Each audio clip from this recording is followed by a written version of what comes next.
Gas prices, housing prices, lumber prices, wheat, nickel prices have all doubled, tripled within the last 2-3 years. My name's Darren, and there's a lot of signs saying we are reaching hyperinflation. We're going to cover some ways you as an individual can protect your wealth and fight inflation. We're going to go over why it's happening, 6 things you can look for as alternatives, and overall just hopefully getting you thinking about preparing for this problem in general. None of this is financial advice at all. I'm just going to give you some facts and things to think about. In the USA, consumer index has risen 7%. In Canada, inflation numbers are 5.1% in January. Digging deeper, that is 13% for fresh and frozen meats, 12% for condiments, 31% for gas, 6.2% for housing prices, and these are all records since the 1990s. Now ask yourself, has your house got 6 times better? Has your gas got 31% better for your car?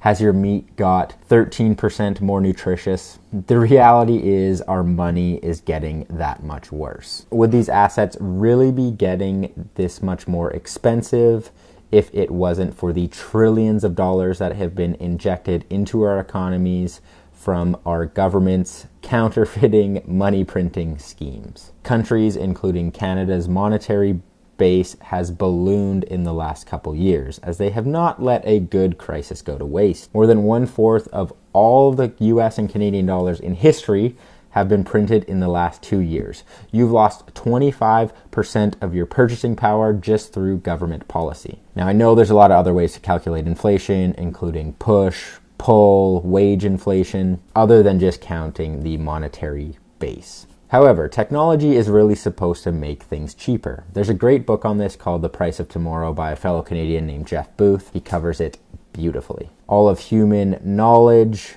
everything we've accomplished has led to this point in time. We should have the most advanced technology in history, and technology makes things easier for all of us to accomplish specific tasks. For example, what's in a cell phone today compared to what was in a cell phone in the 1990s or early 2000s, the cost to get all of that in one specific device back then is nowhere near the cost it is today. This is because technology has allowed for innovation, making things faster and easier. It should be bringing prices down as features stay the same, or at least getting more features as the price stays the same. For example, if you're a beef farmer, you could use technology to better feed your cows, to have a tractor that plows more fields more efficiently. Use regenerative farming technology that allows you to use your land more efficiently. There's technology for better freezing, refrigeration techniques.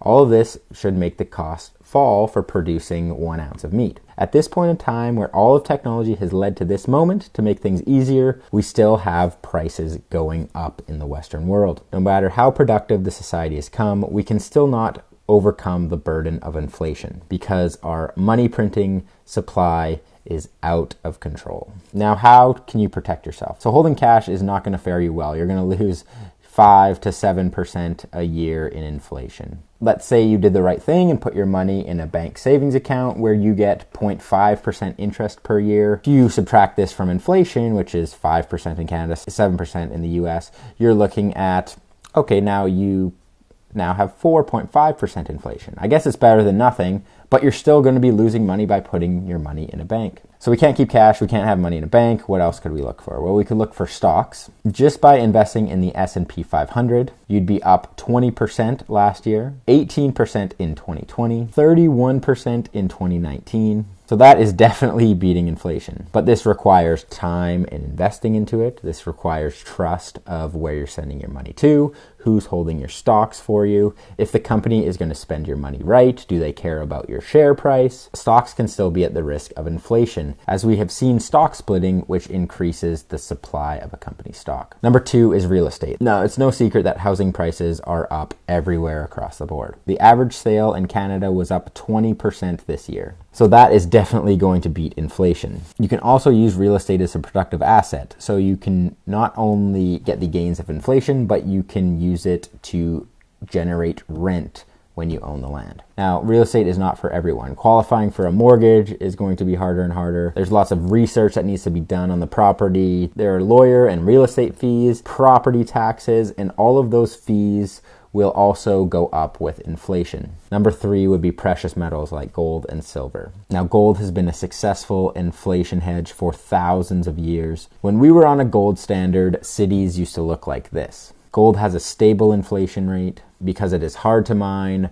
rare, and durable, making it a good money. Gold has returned higher than fiat inflation. You can self-hold it, but it becomes expensive to do at volumes. In order to store it, secure it, move it, is all going to cost you a lot of money. And these costs are also susceptible to inflation. 4 is cryptocurrency. Everyone and their dog seem to be turning to cryptocurrency. It's easy for us avocado-eating millennials to get into. The majority of cryptocurrencies have outpaced inflation. Lots of people are trying to use it as an escape out of our monetary system. Though they are bringing technology and a different way of doing things than our current system that has got us to this place, 99% of these coins are diplomatic, meaning there's still somebody behind them making a decision on how much volume to put out there, what the rules of that chain can be, whether they can shut it down or not. So it kind of circles back to being similar to our fiat money we have today, where there is a central planner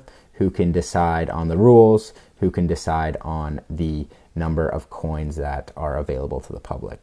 So they are at high inflation risk. 5th is Bitcoin, and this is the original cryptocurrency that all other cryptocurrencies are trying to be. It is the 9th largest asset in the world with an average return of 93% per year. There's a fixed supply of 21 million Bitcoin, meaning inflation is no problem for Bitcoin. If the time comes where Bitcoin becomes the reserve currency of the world to fight inflation, you could calculate its value of all the 21 million coins divided by the world's economy, and you would get the price. At that time, nobody will sell it as a loss like it is today, which creates that volatility that you see. It has succeeded to date because there is no one controlling party of Bitcoin. The supply will not change, and there are millions of users around the world running Bitcoin and using Bitcoin software. Now, there is stuff we just don't know that could take out Bitcoin. This is called a black swan. We just don't know what could come along and take out the network. Number 6 is yourself. Out of all the inflation hedges we talked about today,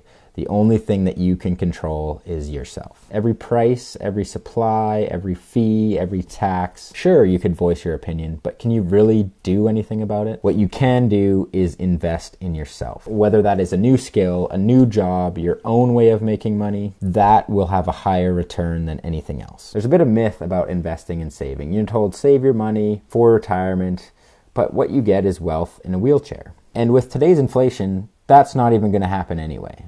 So be wary about putting your money into somebody else's project, into somebody else's company, when you should be investing it in yourself. So if your gas bill, your grocery bill, your rent hasn't opened your eyes to this problem yet, I hope this video has. If you have any opinions, arguments, please put them in the comments below. Other people are going to be searching for this video. Other people are going to be looking for this problem, and that's going to help them. And thanks for watching.